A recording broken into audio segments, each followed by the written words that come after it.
సూర్యాపేట జిల్లా కోదాడ పెద్ద చెరువు ఆక్రమణదారులపై నేషనల్ ట్రిబ్యునల్ కోర్టు సీరియస్ అయింది. పలు పత్రికల కథనాల ఆధారంగా సుమోటోగా కేసు నమోదు చేసింది కోర్టు.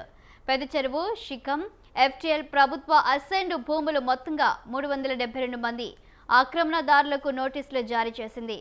అధికారుల పర్యవేక్షణ లోపమే ఆక్రమణలకు కారణమని స్థానికులు ఆరోపిస్తున్నారు.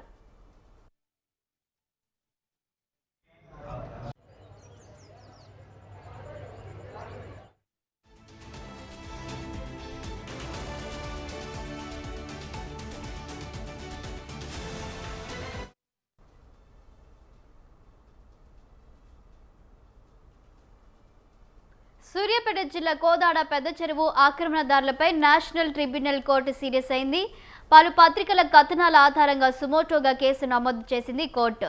పెద్ద చెరువు, శిఖం, ఎఫ్టీఎల్ ప్రభుత్వ అసైన్డ్ భూములు మొత్తంగా 372 మంది ఆక్రమణదారులకు నోటీసులు జారీ చేసింది. అధికారుల పర్యవేక్షణ లోపమే ఆక్రమణలకు కారణమని స్థానికులు ఆరోపిస్తున్నారు.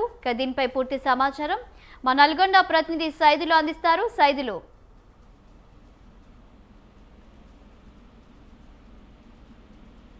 సైదులు చెప్పండి, ఏం జరిగింది?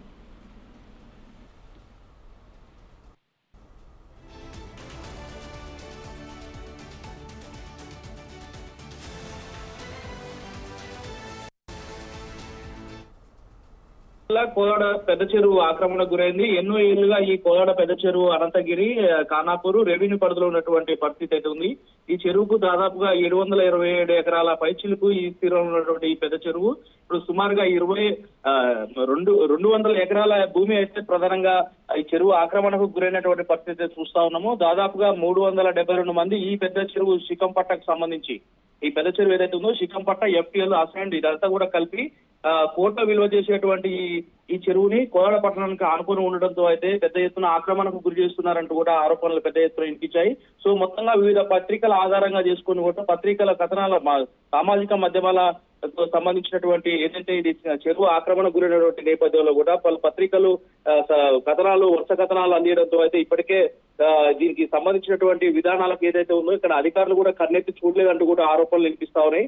అయితే ఇప్పటికే కొన్ని పత్రిక ఆధారంగా చేసుకున్నది కూడా ఎఫ్టీఎల్, బఫర్ జోన్ ప్రాంతాలకు సంబంధించినటువంటి అక్రమ కట్టడాలకు సంబంధించినటువంటి అపార్ట్మెంట్స్ కావచ్చు, అదేవిధంగా కళ్యాణ మండపాలు కావచ్చు, కళాశాలలు కావచ్చు, క్లబ్స్ కావచ్చు, పాఠశాలలు కావచ్చు, ఇవన్నీ కూడా అక్రమంగా నిర్మించారంటూ కూడా ఆరోపణలు చేస్తున్నటువంటి నేపథ్యంలో ఇప్పటికే ఈ విషయంకు సంబంధించినటువంటి ఏదైతే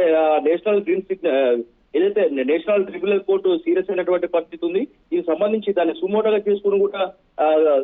చేసుకుని దీనిపైన కేసులు నమోదు చేసినటువంటి అక్రమ పట్టాదారులపై కూడా కేసులు నమోదు చేస్తున్నట్టుగా దీనికి సంబంధించినటువంటి నోటీసులు కూడా జారీ చేసినటువంటి పరిస్థితి అయితే కనిపిస్తా ఉంది. వారం రోజుల్లో దీనికి సంబంధించినటువంటి ఏదైతే నేషనల్ ట్రిబ్యునల్ కోర్టుకు సంబంధించినటువంటి కోర్టు కూడా సమాధానం ఇవ్వాల్సింది కూడా చెప్తున్నటువంటి పరిస్థితి కనిపిస్తుంది. Right, thank you Saidulu.